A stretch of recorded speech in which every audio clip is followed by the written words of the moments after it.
Good afternoon sir. Good afternoon ma'am. Sir तुमचं नाव? माझं नाव अभिषेक काळे. Ma'am माझं तुमचं? मयुरी काळे. तुम्ही SSCच्या कोणत्या बॅचमध्ये होते? मी तर आता जे कोविड नंतरची बॅच झाली ऑफलाईन तिथे होतो. आणि मी 8th ऑनलाईन बॅचमध्ये होते. सर तुम्ही कोणती एक्झाम क्वालिफाय केली? मी LIC ADO. आणि माझी IBPS क्लर्क झाली यावेळेस. तुम्ही एकमेकांना ओळखता का? ॲक्च्युली आमच्या मागे एक फनी स्टोरी आहे. ती फनी Okay, स्टोरी sir. अशी होती की आम्ही एका सेम अभ्यासिकामध्ये अभ्यास करत होतो Okay. आणि आमचं एक बँकिंग ॲस्पिरंट म्हणून ओळख झाली आणि हम्म. तिथे मग आमचं प्रिपरेशन वगैरे चालू झालं. आम्ही GA वगैरे डिस्कशन करायचो. बट त्यानंतर एक आम्हाला सरनेम सेम होता, त्याच्यामुळे आम्ही जस्ट रँडमली विचारलं की तुमचं सरनेम कसं काय, तुम्ही कोणत्या गावचा? अच्छा. तिथून एक निदर्शनात आलास की हे माझी जवळची काकू निघाली. अरे त्याच्यानंतर आम्ही सोबत 1 वर्षावर सोबतच प्रिपरेशन केलं आणि आज आमच्या दोघांचा सुद्धा रिझल्ट आहे. एकाच वर्षी निघालाय. हो, एकाच वर्षात ते गेला. 2-3 महिन्याचा गॅप. सर किती वर्ष लागले प्रिपरेशनला? म्हणजे मला तरी जवळजवळ 2.5 वर्ष लागली. मी 2021 मध्ये क्लास लावला होता सप्टेंबरमध्ये ओके. आणि 22 मध्ये क्लासेस संपले होते जानेवारी. मग तेव्हापासून आतापर्यंत वेळ लागला. आणि माझा 2022 जुलैमध्ये जूनमध्ये माझी बॅच संपली होती आणि जून 27ला म्हणजे एका वर्षामध्ये रिझल्ट आला होता. एखादा डिमोटिवेटिंग फेज आला का, असं वाटलं की बँकिंग करूच नाही आता? म्हणजे डिमोटिवेटिंग फेस तर नाही आला, पण मग असं झालं होतं की मी 2 सीझन दिले होते आतापर्यंत. मी क्लास लावायच्या आधी सुद्धा म्हणजे एक सीझन दिलं होतं. माझं हे 4th सीझन आहे आता. म्हणजे असं वाटायचं की आता 1 एप्रिलला तरी रिझल्ट यायलाच पाहिजे आणि थोड्या मार्कांनी जायचं. मग तेव्हाच असं वाटायचं की काय कमी पडतंय काय नाही, पण मग यावेळेस फायनली रिझल्ट येऊन गेलाय. ओके. सर तुम्ही?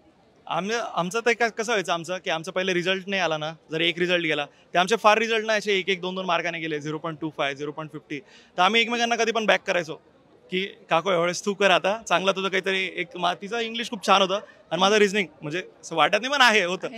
तर आम्ही एकमेकांना थोडं शिकवायचो पण की तुझं हे चांगलं आहे, तू मला हे शिकव काकू, असं आमचं जमायचं. सर शुभम सरसाठी, फातिमा मॅमसाठी, यश सरसाठी काही सांगावंसं वाटेल तुम्हाला?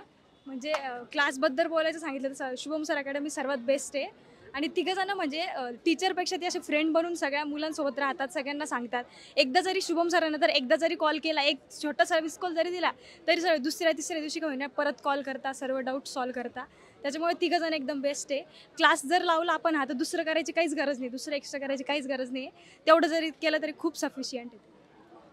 मला एक शुभम सरांबद्दल सांगता येईल. तसं तर माझं प्रेम तिन्ही सरांवर आहे, मॅम आणि सरांवर पण एक सरांसोबत, शुभम सरांसोबत माझं एक चांगलं ओळख किंवा आमचं झालं होतं. कारण शुभम सरांना आम्ही नेहमी क्रिकेट खेळायला जायचो, नेहमी भेटायचं. सरांचं असं होतं, जेव्हा माझा एक रिझल्ट नव्हता आला, RRBPOचा रिझल्ट नव्हता आला, तेव्हा मी सरांना 9:30 वाजता फोन केलेला आणि तेव्हा सरांचं विकली टॉक होतं. तेव्हा विकली टॉक का कोणतं तरी लेक्चर होतं. सरने ते साईडला सोडून 5 मिनिटं लेट करून बोललेले. ते अशा गोष्टी खूप लक्षात राहतात सरांबद्दल. आणि फायनल एक छोटेसं सांगायचं तुम्हाला की लास्ट इयर जसं माझी बॅच चालू होती, जेव्हा म्हणजे बॅच संपली होती माझी तेव्हा ॲज अ व्हॉलंटियर म्हणून आलो होतो मी. माझ्या एक मित्राचा रिझल्ट होता आणि त्याचे आई वडील होते, ते एवढे खुश झाले होते. तेव्हा मी फक्त एकच डोक्यात धरलं होतं की पुढच्या वर्षी हे जो प्राऊड मुवमेंट आहे तो फक्त घरच्यांना द्यायचा आहे. आणि आज माझे आई वडील आले, त्यानंतर खूप खुश होतं. तेच. Very congratulations sir. Congratulations ma'am. Thank you. आमच्या विद्यार्थ्यांसाठी काही सजेशन आहेत का? सजेशन फक्त एकच राहील की तुमची कन्सिस्टन्सी राहू द्या. पुढे तुम्हाला जर वाटतंय की तुम्ही कुठे हारले, तुम्ही थकले, एखादा रिझल्ट नाही आला, तर तुम्ही तिथे थांबू नका, कारण तुमचा रिझल्ट हा त्याच्या पुढच्या नेक्स्ट स्टेपलाच असतो. मॅम तुम्ही काही सांगसाल? सजेशन म्हणजे एवढंच की फक्त सर जे सांगताना तेवढं ऐकायला पाहिजे. इंग्लिशच्या मॅम जेवढं सांगतात तेवढं ऐकायला पाहिजे. आणि मेन म्हणजे कन्सिस्टन्सी ठेवायला पाहिजे. दिवसातून म्हणजे आपला 1 तास 2 तास 3 तास जरी झाला तरी चालतं, पण दिवसातून पूर्ण दिवस वाया नाही गेला पाहिजे, एवढंच सांगायचं.